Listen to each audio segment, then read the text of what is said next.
Fan Site. This is Chris, and I'm here with Annie Zelm of Cedar Point. We're here at Gatekeeper Construction Site, and Annie, how are you?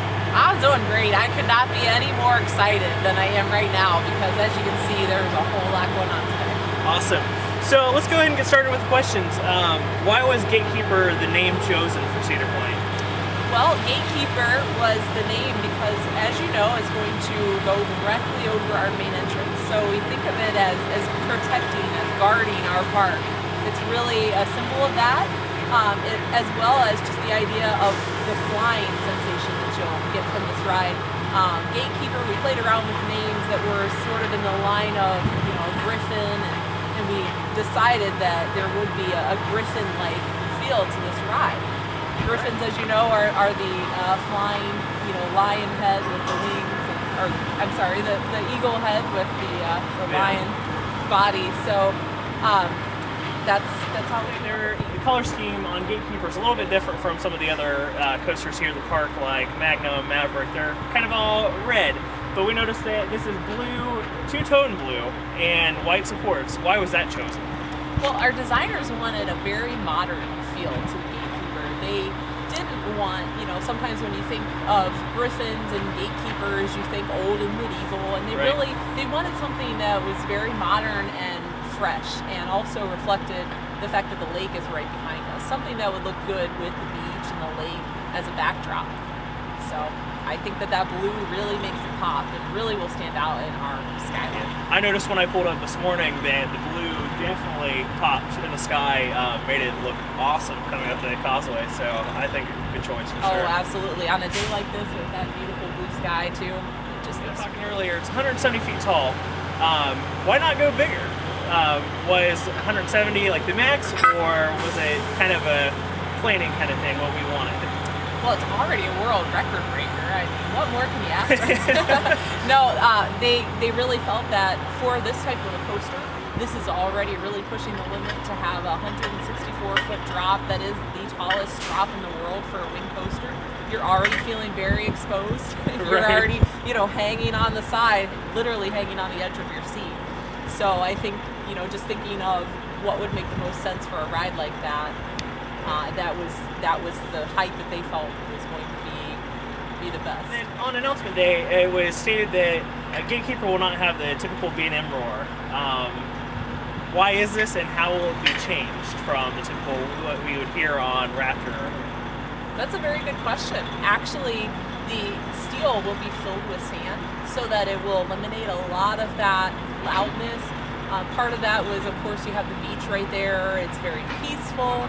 You have a lot of vacationers who come to the beach and they lay out, and the big roar was not something that was ideal for the beach. So I think that they felt the need to keep it a little quieter, and it's also something that has been added with modern technology, the ability to make coasters that are not quite so loud and screechy. This will be a quiet giant, but it'll definitely pack its punch. Right. How will the keyholes be configured? What's the clearance for those? The keyholes are 100-foot tall structures, and they will be right on the main entrance. You'll see them side by side, and you will have the actual keyhole there that the coaster will need to move through. So that'll be something really, really fascinating to watch. Every day when guests come into our park, they'll see that flyover right over their heads. Right. So that'll really leave an impression. Now, will there be enough space for the taller guests, or will it feel really tight where some people might be a little bit afraid? Absolutely. I mean, we always want you to be a little unsure of whether your head's going to fit through that keyhole, but we want to make sure that it actually does. We don't want anyone's, we don't want anything happening like that. So we've made sure that there's enough of the clearance, but that it also leaves them in some suspense. That's what you want, right? About the plaza area, and you mentioned that it will be somewhere around where Space Spiral was. Now, will the queue be fully out there, or will it go under, part of the track as well? I'm not sure exactly yet how the queue will look. I know that they are working on putting it toward this section of the park, toward where the Space Spiral was, but we'll have to see it, and I'd have to pull out some plans to actually show you this is. When will we see the trains start showing up? That's a good question. Trains are not expected to arrive just yet. We probably are at least another month or two out for that. But they would like to be starting to have those trains in about March or so.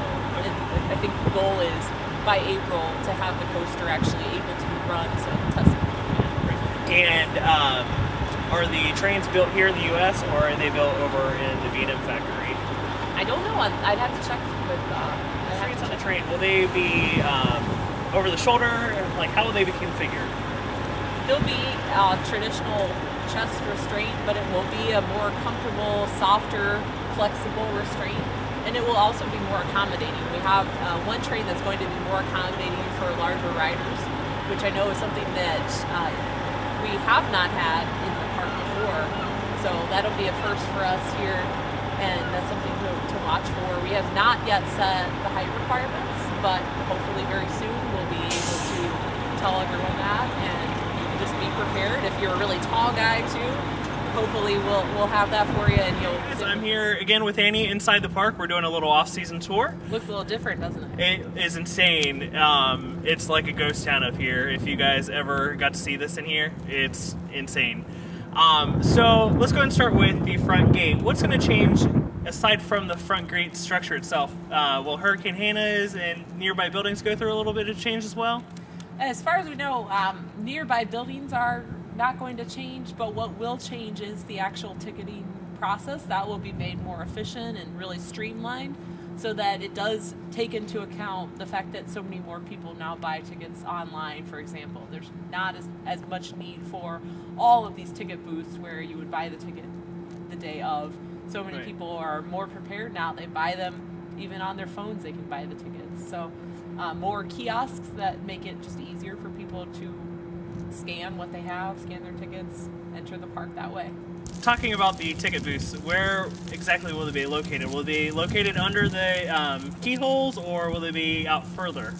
Close to that area. You'll be able to see. It'll be a little easier to visualize once you see those keyhole structures up, and once they really get moving on the reconstruction of the main entrance. But some of the same buildings will be there. Guest services should stay in place. There will be a group sales office. Let's go a little bit more into the mechanics. What is known as the hardest ride to rehab during the off season here? That would be a question for our maintenance guys. To be honest, I'm not really involved. They don't let me tinker around with the rides, or they don't let me have a wrench or anything here, so can't really say which ride's the most difficult. They all do have their quirks, and they all have different things that obviously are important. It's just like annual maintenance on your car. You have to look at all the nuts and bolts, make sure that things are tightened, and make sure that you have, wheels are in good shape, everything is tuned up. And so they look at all of that on every single train, every single ride that's here in the park. How do the drive boxes or the computer rooms for the coasters get rehabbed during the winter, or do they? No clue. They don't let me in those rooms. they tell me stay away from the engines as much as possible. No. Yeah, that would be a better question for our maintenance guys. Okay. So the winter rehab, is it required by law, or is it something that Cedar Point does kind of as a safety program? It's a safety program. It's ongoing. It's necessary maintenance. It's just like, again, using your car as an example. You're recommended to winterize it every year. Make sure those tires are good to go. Change the tires if you need to. Similar things happen here at the park. This is just the ideal time to do it, because once summer comes around, it's very difficult. You couldn't even imagine taking all these trains off in the middle of the summertime and having it ready to go again. So This is just what they do every year to make sure that it's ready for spring. 2012, we did see a reprofile of Mean Streak. Will we see any more track work going on for Mean Streak this year? Mean Streak's track is one that they've worked on in the past. They've frequently looked at that, and again, the reprofiling did happen last year. I'm not aware of others right now that are happening, but there may be some, and it's something that they do look at once they start to assess each ride in the winter and look at what the ride may need. Then that's the time when they might make those decisions. After closing day, do any of the employees get to ride any of the rides? No, once we close, we're done. There really isn't a lot of that. It's still, again, we reopen and then that testing starts again. But yeah, once we close, there's not, otherwise I'd be there. I'd be the first one to sign up for that testing day. How do the cold and snowy winters, affect off-season maintenance, like the trains for Dragster or any other, coasters or rides here? Well, when the snow is here, there's still work going on, but again, some of the things may be more difficult to do if there's high wind. They may not, they may have trouble with the crane trying to get something off of a ride, so they really try to do that before it does get very, very cold. They try to get everything off the rides. They start to take them to our new maintenance building, which is on Cleveland Road, start that work there. And that way they're covered, they're protected, they can work inside, and they don't really have to worry if it does, if we do get a blizzard, then they're inside. Awesome. Well, that new maintenance facility probably will be used I'm pretty well. I'm sure those guys appreciate it because they've been used to just working out here outside in maybe the picnic area or some other off area of the park. But again, it's mostly working outside, so now they hopefully get to be a little warmer. And then my final question about the off-season, or not really about the off-season, but the park in general. We saw the removal of Space Spiral and Disaster Transport last year. We've had a couple of users ask, is Cedar Point running out of room for additions, or was that just kind of, a decision made that those rides are kind of, aging, so we can remove those and put something else here? Well, of course, space is always a premium when you're on a peninsula like this. There's only so much room that we can use to expand, but we always are looking at the rides that we have and assessing that to see, well, if there's something that is not as popular in recent years, then that's something that we may consider taking down, not just for the space, but also because that's a lot of time for employees, that's a lot of maintenance work on something that maybe is seeing relatively few riders. Okay. Awesome. Well, thank you very much, Annie. Yeah, and absolutely. Glad to be here, and we look forward to the 2013 season and Gatekeeper, and we hope that the off season goes really well for you guys up here. We appreciate it. We'll be here.